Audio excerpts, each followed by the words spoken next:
Indian national Congress ने 2019 के लोकसभा चुनाव में 421 सीटों पर चुनाव लड़ा था, लेकिन नतीजे आने के बाद उसे ऐतिहासिक झटका लगा था। देश की सबसे पुरानी पार्टी अपना सबसे खराब प्रदर्शन करते हुए लोकसभा में सिर्फ 52 सीटों पर सिमट कर रह गई थी। 2024 के लोकसभा चुनाव के बेहद करीब आकर कांग्रेस ने अंदेशा दिया है कि वो अपनी पिछली गलती नहीं दोहराएगी। आगामी चुनाव में कांग्रेस कम सीटों पर चुनाव लड़ सकती है और इंडिया ब्लॉक में अपने साथियों के संग सीटों का बंटवारा कर सकती है। कांग्रेस ने कितनी सीटों पर चुनाव लड़ने का अंदेशा दिया है और अलग अलग राज्यों में सीट बंटवारे की क्या स्थिति है, देखिए वतन समाचार की इस रिपोर्ट में। कांग्रेस अध्यक्ष मल्लिकार्जुन खड़गे, महासचिव के.सी. वेणुगोपाल और वरिष्ठ नेता राहुल गांधी ने पार्टी की राष्ट्रीय गठबंधन समिति से गुरुवार को मुलाकात की। इंडियन एक्सप्रेस की खबर के अनुसार खड़गे ने इस बैठक से पहले एआईसीसी के महासचिवों, राज्य प्रभारियों और राज्य अध्यक्षों के साथ एक और बैठक की। खड़गे ने इस बैठक में कहा कि पार्टी सिर्फ 255 सीटों पर ही फोकस करेगी।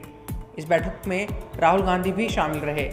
सूत्रों के अनुसार कांग्रेस की राज्य इकाइयों के अध्यक्षों का यह मानना है कि पार्टी इस बार इंडिया ब्लॉक के अन्य साझेदारों के साथ सीटों का बंटवारा करने के लिए कम सीटों पर चुनाव लड़ने की तैयारी कर रही है। आपको बता दें कि 2019 लोकसभा चुनावों में कांग्रेस ने गठबंधन के बावजूद 421 सीटों पर चुनाव लड़ा था। उस साल कांग्रेस ने किस राज्य में कैसा गठबंधन किया था, ये भी आपको बता देते हैं। कांग्रेस ने बिहार में आरजेडी से हाथ मिलाया था तो 40 लोकसभा सीटों में से सिर्फ 9 पर ही चुनाव लड़ सकी थी। इसके अलावा झारखंड में जेएमएम से जुड़ने के बाद कांग्रेस 14 में से 60 सीटों पर चुनाव लड़ पाई थी। कर्नाटक में जेडीएस से हाथ मिलाकर कांग्रेस ने 28 में से 21 सीटों पर हाथ आजमाया था। महाराष्ट्र में कांग्रेस एनसीपी के साथ गठबंधन में थी और उस राज्य की 48 में से 25 सीटों पर चुनाव लड़ी थी। इसके अलावा कांग्रेस ने तमिलनाडु में डीएमके के साथ गठबंधन कर 39 में से 9 सीटों पर अपनी किस्मत आजमाई थी। देश के सबसे बड़े राज्य उत्तर प्रदेश में कांग्रेस किसी से करार नहीं कर पाई थी, इसलिए उसने 80 में से 70 सीटों पर अपने प्रत्याशी उतारे थे। इस बार के चुनाव में कांग्रेस को उत्तर प्रदेश के अलावा दिल्ली, पंजाब और पश्चिम बंगाल में भी गठबंधन करने के लिए कड़े फैसले लेने होंगे।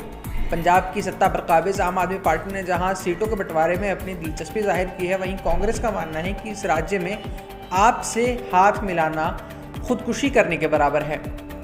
बात करें पश्चिम बंगाल की तो कुछ मीडिया रिपोर्टों के अनुसार तृणमूल कांग्रेस इंडिया ब्लॉक के लिए सिर्फ 2 ही सीटें कुर्बान करना चाहती है। बंगाल के कांग्रेस अध्यक्ष अधीर रंजन चौधरी को जब इन खबरों के बारे में पता चला तो उन्होंने कहा कि कांग्रेस ममता की दया पर नहीं चल रही है। सूत्रों के अनुसार कांग्रेस इस राज्य में 6 सीटों पर चुनाव लड़ना चाहती है, यानी फिलहाल के लिए यहाँ भी गठबंधन की संभावना नहीं नजर आ रही। उत्तर प्रदेश में भी समाजवादी पार्टी ने कहा है कि वो 65 सीटों पर चुनाव लड़ेगी, जिसके बाद कांग्रेस और आरएलडी के लिए सिर्फ 15 ही सीटें बचती हैं। अब कांग्रेस ने फैसला किया है कि वो अलग अलग राज्यों में इंडिया ब्लॉक के अपने साझेदारों के साथ एक एक करके बैठक करेगी और मसलों को सुलझाने की कोशिश में जुट जाएगी। कांग्रेस इंडिया ब्लॉक के मतभेदों को ख़त्म करने की कोशिश में कितनी सफल होगी, ये आने वाले महीनों में धीरे धीरे साफ होता चला जाएगा। फिलहाल मेरी तरफ से इतना ही। आप देखते रहिए वतन समाचार।